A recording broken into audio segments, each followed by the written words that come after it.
శ్రీమాత్రే నమః. అమ్మతో ప్రయాణానికి స్వాగతం. అందరికీ కూడా అమ్మవారి యొక్క ఆశీస్సులు ఎప్పుడూ ఉండాలని మనస్ఫూర్తిగా ఆ తల్లిని వేడుకుంటూ, ఈరోజు కార్తీక సోమవారం. ఎంతో పవిత్రమైనటువంటి ఈ రోజున ఈ కథ వినడం వలన శివానుగ్రహం మనకు లభిస్తుంది. అలాగే స్వామివారి యొక్క సంపూర్ణమైనటువంటి అనుగ్రహం కూడా మనకు లభిస్తుంది. కాబట్టి భక్తి శ్రద్ధలతో ఈ కథను వినండి. ఒకానొక నాడు శ్రీకృష్ణుడు పుత్రార్థి అయి పరమేశ్వరుని గురించి తపస్సు చేయగోరి కైలాసానికి వెళతాడు.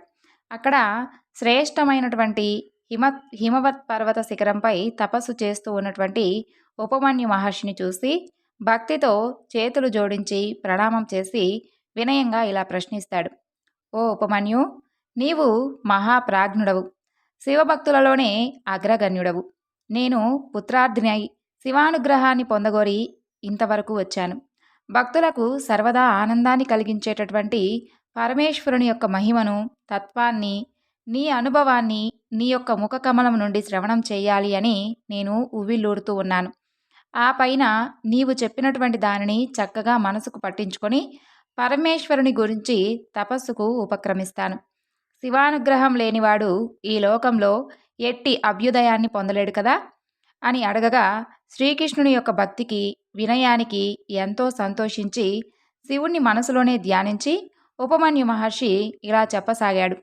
మహాశైవాగ్రగణ్యుడైనటువంటి వాసుదేవా, ఒక్కసారి నేను చెప్పేటటువంటి ఈ మాటలను శ్రద్ధగా విను. మహేశ్వరుని యొక్క మహిమను నేను ప్రత్యక్షంగా చూశాను. నేను తపస్సు చేస్తూ ఉండగా సమస్త పరివార సహితుడైనటువంటి శంకరుణ్ణి, ఆయన యొక్క ఆయుధాలను చూశాను. విధి, మాధవ, ఇంద్రాది బృందారక బృందమంతా కూడా కరకమలాలను జోడించి శిరసున గీలించి ఆయనను పర్యవేక్షించి మరీ స్తుతిస్తూ ఉండగా ఆ యొక్క సుందర దృశ్యాన్ని తన్మయత్వంతో నేను దర్శించాను. తన స్వరూపంలో 3 అంశలతో ప్రకాశించువాడు, నిత్యానంద స్వరూపుడు, ఒక అంశచే జగద్రూపకంగా ప్రకటమైనటువంటి వాడు, మహాద్రంష్టుడు, అగ్నిజ్వాలా మండితుడు, సహస్రానేక దివ్యాయుధ సంపన్నుడు, విరాట్ స్వరూపుడు అయినటువంటి పరమేశ్వరుణ్ణి దివ్య రూపాన్ని దర్శించాను. కల్పాంతమందు సర్వ జగత్తును ఆయన ఉపసంహరిస్తాడు. ఆయన చెంత పరమ గూహ్యమైనటువంటి ఆయన యొక్క శూలాన్ని వీక్షించాను. దానికి విజయము అనేటటువంటి పేరు. అది భూమిని చీల్చగలదు, సముద్రాలను శోషింపచేయగలదు, జ్యోతిర్మండలంలోని నక్షత్రాలన్నిటినీ కూడా సూదితో పువ్వులను గుచ్చినట్లుగా ఒక పూలదండగా గుచ్చగలదు. ఇక యవనాస్పుని యొక్క కుమారుడైనటువంటి మాంధాత చక్రవర్తిని అది పూర్వం ససైన్యంగా వధించిందని కూడా మీకు చెబుతున్నాను. బలగర్వితుడైనటువంటి లవణాసురుడు పూర్వం శత్రుఘ్నుని అలానికి ఆహ్వానించగా ఆ తరువాత క్షణంలోనే ఆ రాక్షసుణ్ణి సంహరించింది. పరశురాముడు ఏ కుటారంతో 21 సార్లు దుష్టకృత కులాన్ని నరికాడో ఆ యొక్క కల్పదహంతమైనటువంటి రూపమైనటువంటి ఆ గండ్రగొడ్డలని శివసన్నిధిలో పరికించాను. ఆ తరువాత 1000 అంచులు కలది, సాటి లేనిది అయినటువంటి సుదర్శన చక్రాన్ని కూడా తిలకించాను. అప్పుడు పినాకం అనేటటువంటి ధనస్సును, శక్తిని, కత్తిని, పాశాన్ని, అంకుశాన్ని, గదను, ఇంకా పేర్లు తెలియనటువంటి అనేక శస్త్రాస్త్రాలను కూడా అవలోకించాను నేను. కృష్ణ, ఒక్క వాక్యంలో చెబుతున్నాను విను. లోకాలతో కూడి ఉన్నటువంటి ఈ ఖగోళమంతా కూడా ఆయన చుట్టూ కూడా కుమ్మరిసారలే పరిభ్రమిస్తూ ఉండగా ఎంతో దివ్య రూపాన్ని నేను దర్శించాను తెలుసా. నా యందు ప్రసన్నుడైనటువంటి శంకర భగవానుడు నాకు త్రికాల జ్ఞానాన్ని, ఆయన యొక్క నిత్య సన్నిధిని నాకు అనుగ్రహించాడు. జరా మరణాదులు లేకుండా ఆకల్పాంతం చిరంజీవినై వర్ధిల్లమని కూడా నాకు వరాన్ని ఇచ్చాడు. నేను కోరదగినవి ఏవీ కూడా ఇక మిగలకుండా ఆయన నాకు అన్నిటినీ కూడా అనుగ్రహించాడు.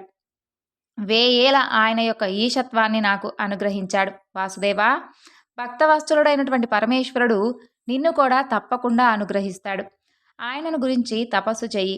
పూర్వం అనేక మంది ఆయనను ఆరాధించి అభీష్ట సిద్ధిని పొందారు.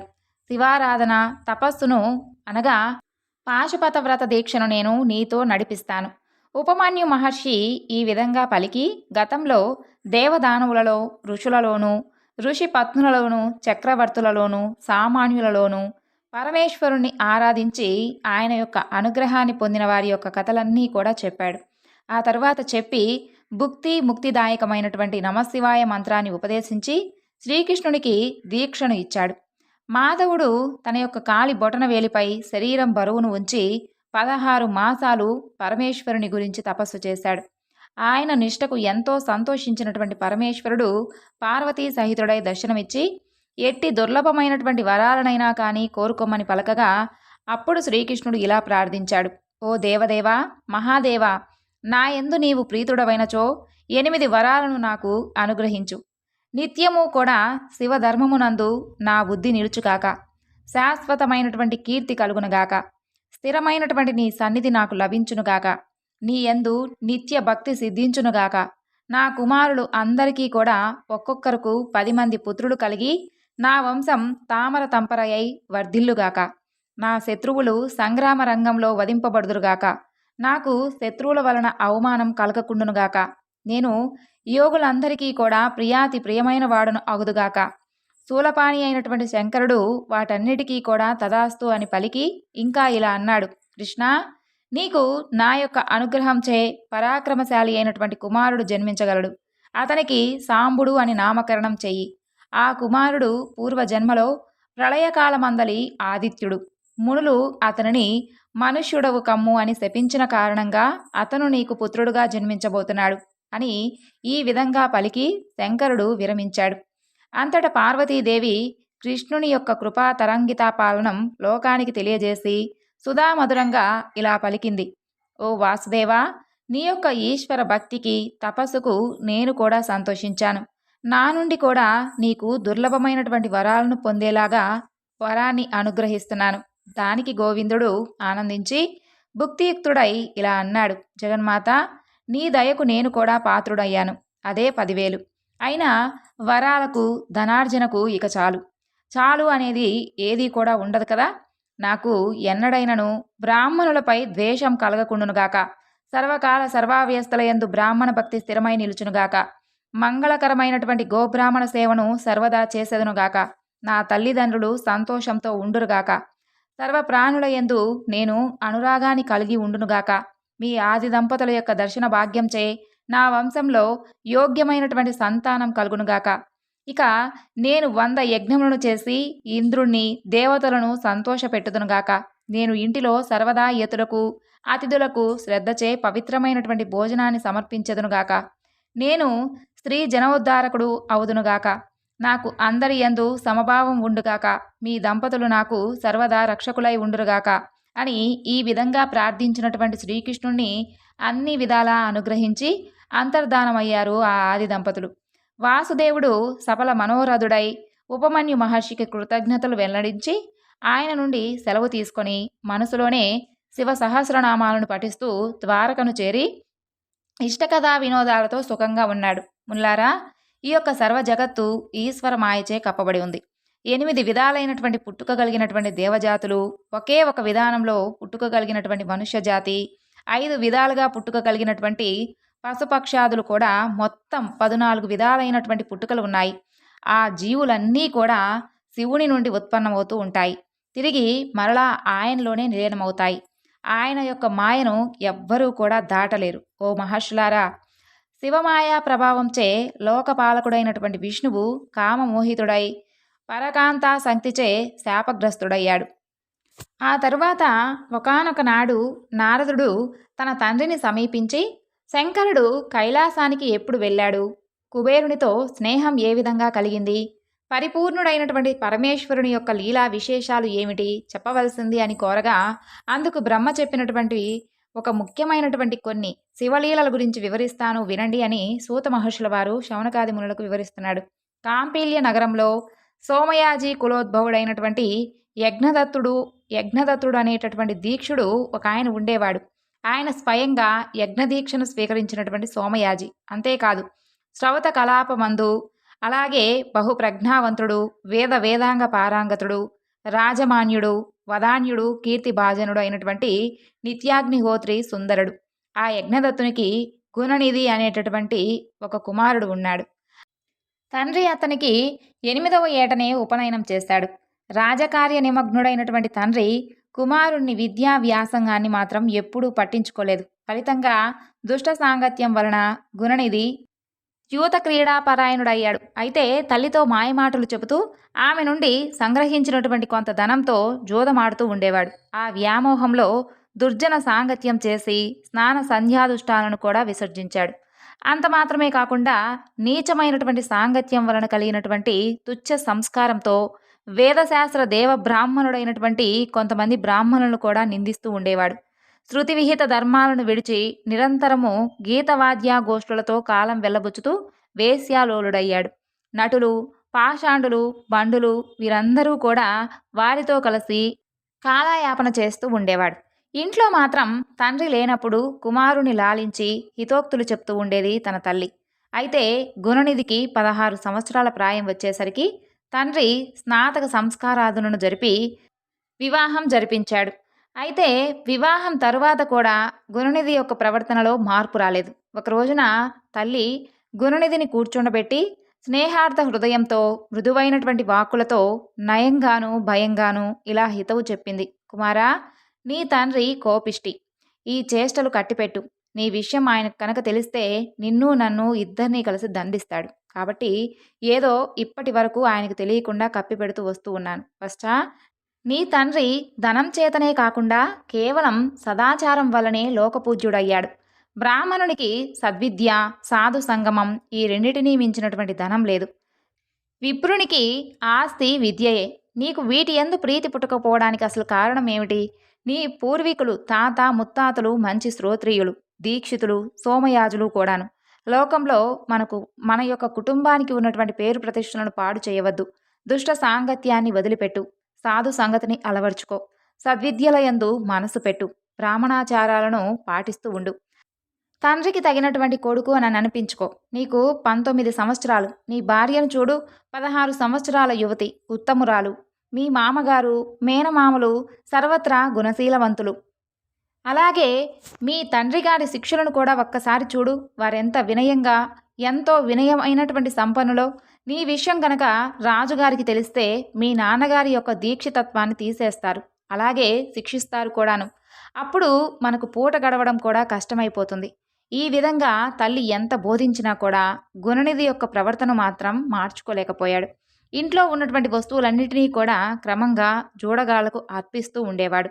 ఒక రోజున తండ్రి అయినటువంటి దీక్షితుడు వీధిలో ఒక జూదగాని వేలికి ఉన్నటువంటి తన వజ్రపు ఉంగరాన్ని చూసి గుర్తించి గుచ్చి అడుగుతాడు.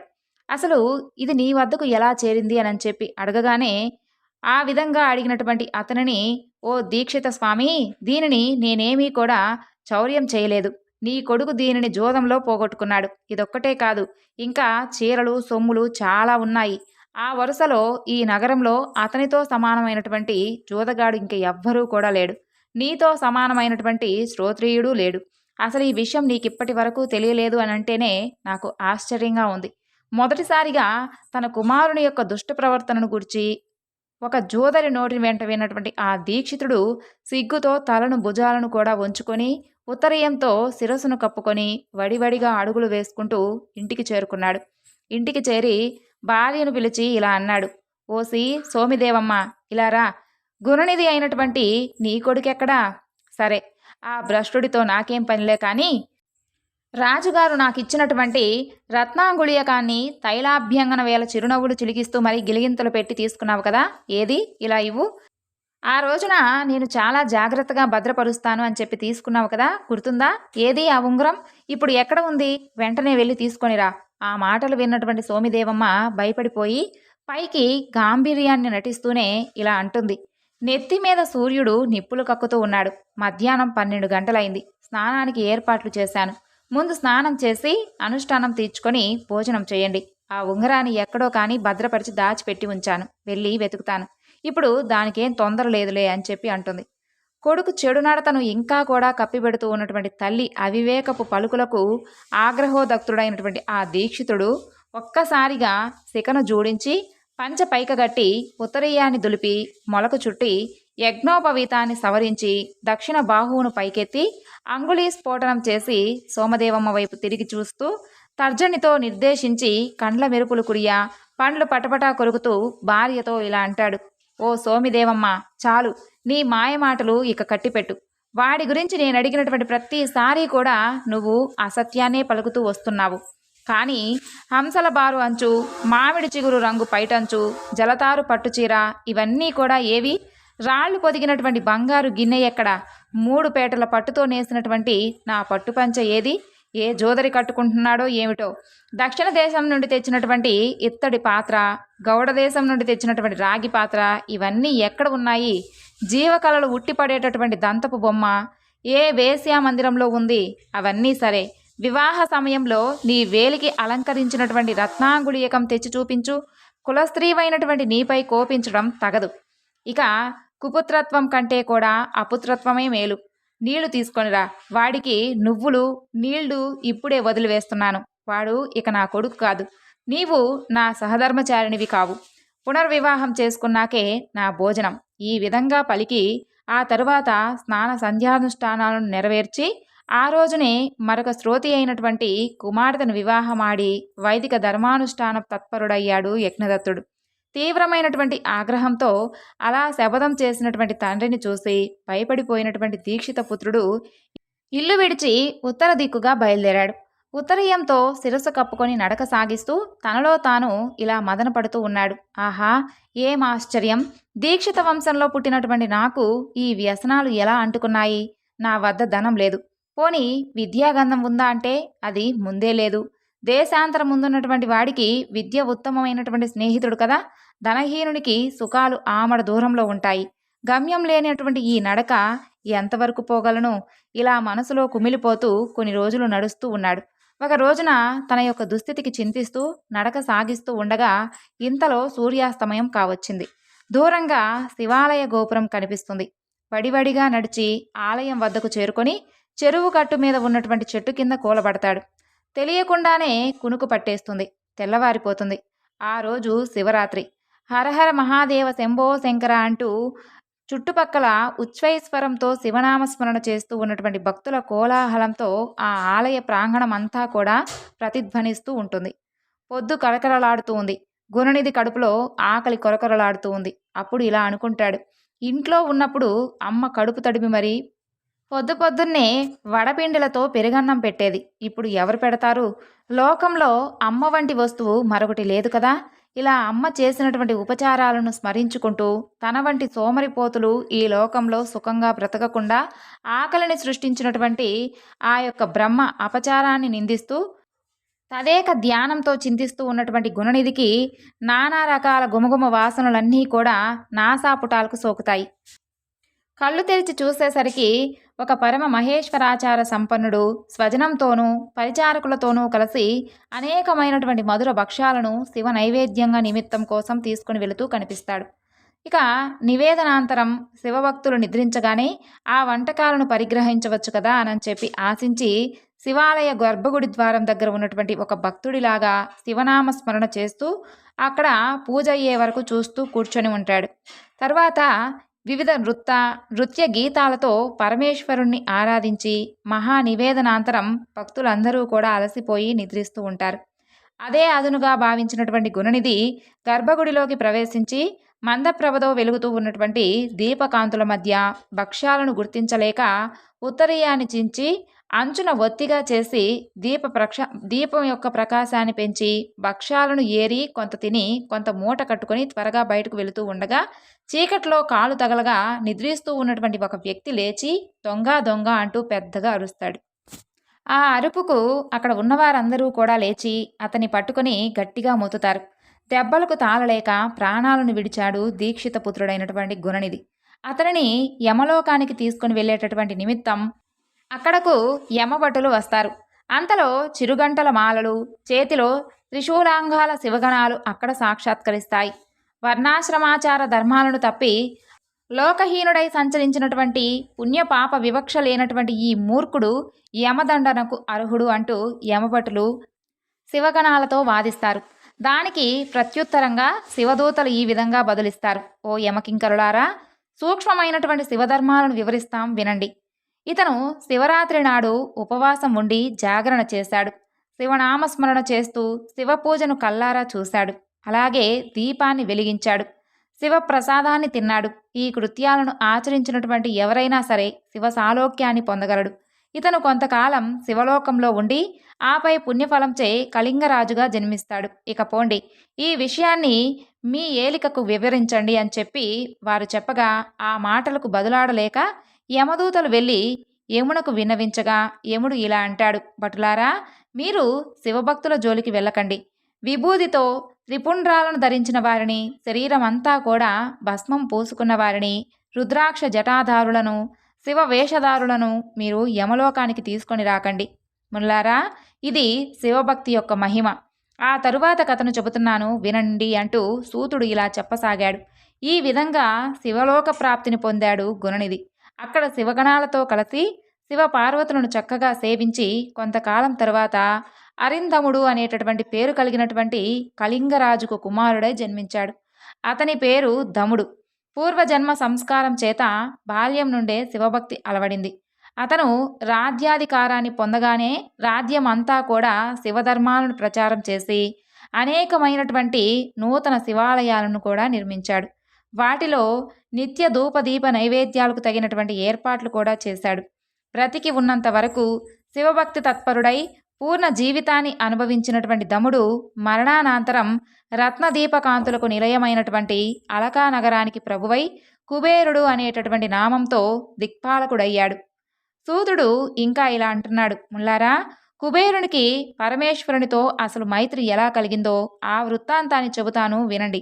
పూర్వం పాద్మకల్పంలో బ్రహ్మమానస పుత్రుడైనటువంటి పులస్త్యునకు విశ్రవసుడు అనేటటువంటి కుమారుడు కలిగాడు.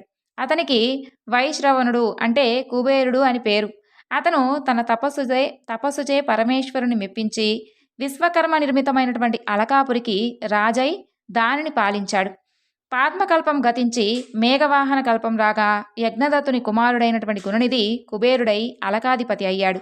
పూర్వజన్మ సంస్కారంచే శివభక్తి ప్రభావాన్ని ఎరిగినటువంటి కుబేరుడు కాశీ నగరాన్ని చేరుకొని అచంచలమైనటువంటి భక్తితో పరమేశ్వరుని గురించి తపస్సు చేశాడు. అతని యొక్క తపశ్చర్యకు ప్రీతుడైనటువంటి విశ్వేశ్వరుడు విశాలాక్షితో కూడి సాక్షాత్కరించాడు. తపోధనుడైనటువంటి కుబేరుడు కళ్ళు తెరిచి ఎదురుగా సహస్ర కోటి రవిప్రభావ సమానుడైనటువంటి ఆది దంపతులను చూసి ఆ తేజస్సును చూడలేక వెంటనే కళ్ళు మూసుకొని ఇలా ప్రార్థించాడు, ఓ దేవదేవ, చంద్రశేఖర, శంభో శంకర, నిన్ను ప్రత్యేకంగా చూడగలిగేటటువంటి శక్తిని నాకు అనుగ్రహించు, అదొక్కటే నిన్ను నేను కోరేటటువంటి వరం అంటాడు. ఈశ్వరానుగ్రహాన్ని పొందినటువంటి కుబేరుడు సూర్యకాంతికి వికసించినటువంటి పద్మంలా మెల్లగా రెప్పలెత్తి చూసేసరికి మహాలావణ్య రత్నాకరమైనటువంటి జగదంబతో కూడినటువంటి పరమేశ్వరుడు చిదానంద దరహాసంతో దర్శనమిస్తాడు.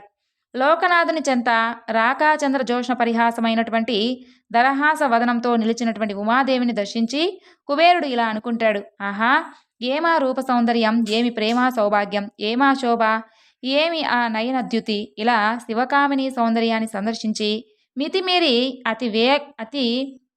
అతివేలంగా ప్రవర్తించిన కారణంగా కుబేరునికి ఎడమ కన్ను పగిలిపోయింది. దానికి పరికించినటువంటి పార్వతీదేవి పరమేశ్వరునితో, నాదా, ఏమిటి ఈ యొక్క దుష్ట తాపసుడు నా సౌందర్యాన్ని ప్రశంసిస్తూ ఉన్నాడు? మదనాంతకులైనటువంటి వీడు మీ దర్శన సౌభాగ్యాన్ని పొందాక కూడా ఈ యొక్క తాపసునిలో కామబీజం మాత్రం నశించలేదు అంటే తపస్సంతా కూడా వ్యర్థమైనట్లే కదా అని అంటుంది. దానికి పరమేశ్వరుడు ఈ విధంగా అంటాడు, దేవి, ఇతను దుష్టుడు కాదు, మనకు ఇష్టుడైనటువంటి కుమారుడు. ఇతను నీ సౌందర్యాన్ని కాదు, సౌభాగ్యాన్ని వర్ణిస్తున్నాడు. నా అర్ధాంగివైనటువంటి నీకు నీ యొక్క తపస్సంపదను మనసులో మననం చేసుకొని మైమర్చిపోతూ ఉన్నాడు. ఆ తరువాత దేవికి ఇలా ప్రత్యుత్తరం ఇచ్చి పరమేశ్వరుడు కుబేరునితో, వత్సా, నీ తపస్సుకు నేను సంతోషించాను. నీవు నవవిధులకు నాదుడవుగాక, గుహ్యకులకు, యక్షులకు, కిన్నరులకు, పుణ్యాత్ములకు ప్రభువుగా ఉండుగాక. ఈ పైన నీవు నాకు నిత్య సన్నిహితుడవు.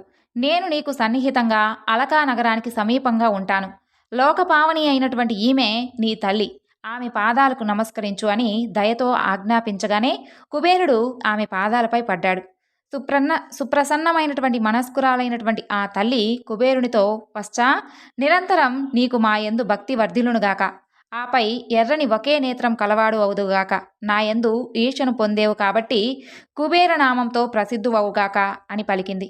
అలా కుబేరునికి వరాలను ఇచ్చి అలకానగర సమీపంలో ఆది దంపతులు కైలాసాన్ని నివాసంగా చేసుకొని అక్కడే సుఖంగా ఉంటూ ఉన్నారు. ఈ విధంగా సూత మహర్షి శౌనకాది మునులతో పరమేశ్వరునికి కుబేరునితో ఏర్పడినటువంటి సాంగత్యం గురించి వివరించాడు. వాటితో పాటు గుణనిధి పొందినటువంటి శివానుగ్రహాన్ని గురించి కూడా వివరించాడు. సర్వం శ్రీ లలితార్పణమస్తు. స్వస్తి.